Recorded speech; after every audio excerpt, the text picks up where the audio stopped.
welcome back to the 12 Days of Clovercast. I'm Mary Catherine, and today for our 10th video, we are going to be making holiday lanterns out of mason jars, or if you have an old spaghetti sauce container, something like that will work too. And so the idea is that we're going to paint around this, except for one spot where we will make a stencil, and then we can put our little tea light in, and then it will light up that stencil. So first, the things you're going to need are obviously your mason jar, some paint. You're going to want some tape, because we're going to use that later for our stencil. Some kind of brush. I think this sponge brush will work the best, just because then you can kind of dab it on and then make layers. You're going to want something to cover the surface you're working on. I just did some old newspapers. And then I grabbed some pebbles to fill the jar. And then I grabbed some twine for decoration. Okay, let's get started.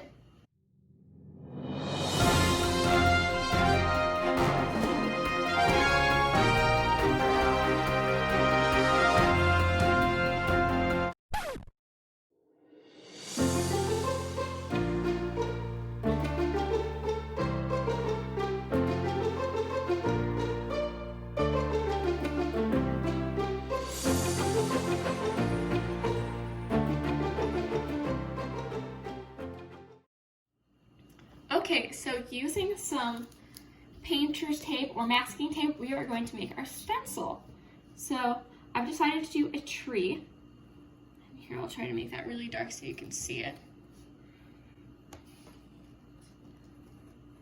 And we are going to use this tape, because then it will easily peel off later on our glass jar.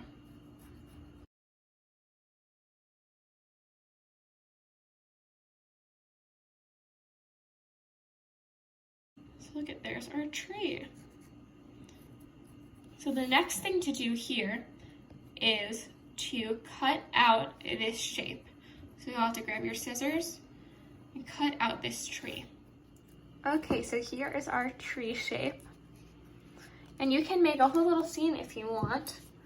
I think I might add another one of these later. I'm not entirely sure what I want to do quite yet, but we can just stick that onto our glass. There we go. So next, we are going to take our paint, shake it up, and our paintbrush.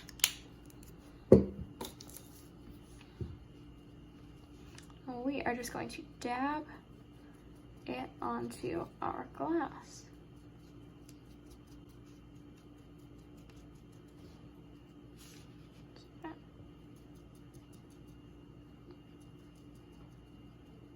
Carefully go over this. Even though the paint should stop it, we don't want it to accidentally bleed through or anything. So we are just going to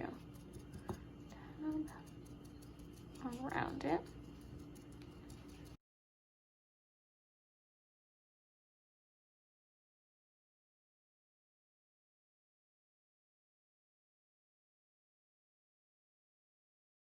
Okay, so your next step is to take your pebbles and to fill them. I fill them right up to that base of the Christmas tree, just about. You can add a few more or a few less, depending on how you want yours to look. But I figured about right there would be a good stopping point. Let's see.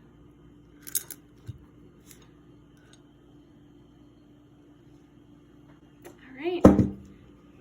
I'm going to go get a candle. Okay, so we have our lantern, and I grabbed a small tea light, and I'm going to put this inside of our lantern first, just to make sure that we aren't missing any really big spots. It's okay if some light comes through, but we don't want any really big holes. Okay, so as you see, it shines through a lot, which is okay, but I just want to make sure that things are a little bit more evened out. Like that part is really thick while other parts are a lot lighter, especially around my Christmas tree, and I really want that to stand out. So I'm going to go back in and I'm gonna do another layer over certain parts, like there are holes right there. So we're just gonna make sure that that's covered a little bit better. Okay, so now our jar is fully covered.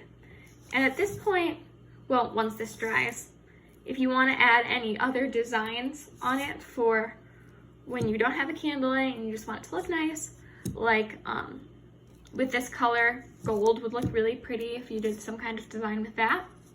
But if not, you can just leave it like this. And what we're going to do once this dries is we're going to take our twine and we are going to make a little finishing touch on the top. And this is going to be really cute. And I can't wait to show you my favorite part at the end when it's all done. Okay, so I made a bow. I wrapped this around a few times with my twine. And I actually found some cute little pine cones in my yard. So I thought that I was going to try to attach these to the ribbon. So we'll see how this goes. It's gonna be a little difficult. So I got some hot glue. And I'm just going to find an open area and gently place it in.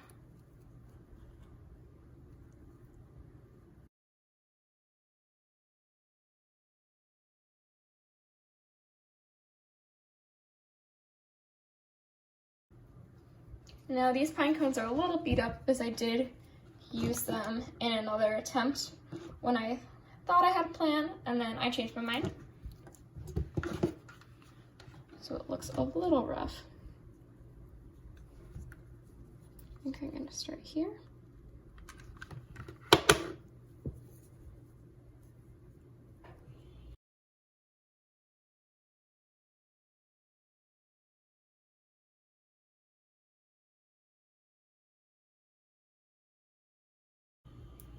Alrighty, let's light our candle. And here is the finished product. And it's really fun because the stones kind of act as a ground, so it looks like a little scene. And what I really like is that I can shine it up against a wall and we make a little tree. And I just think that's so fun and festive and just so perfect for the season. Okay, I hope you've enjoyed making these if you've followed along. I think that they're a lot of fun. They're not too difficult as long as you have the right equipment. Younger viewers, just make sure that you're having an adult light your candles and using the hot glue guns because that can be a little dangerous. Don't want to burn yourself. All right, well, I just want to say happy holidays, Kenosha County. I hope to see you viewing in at our holiday special.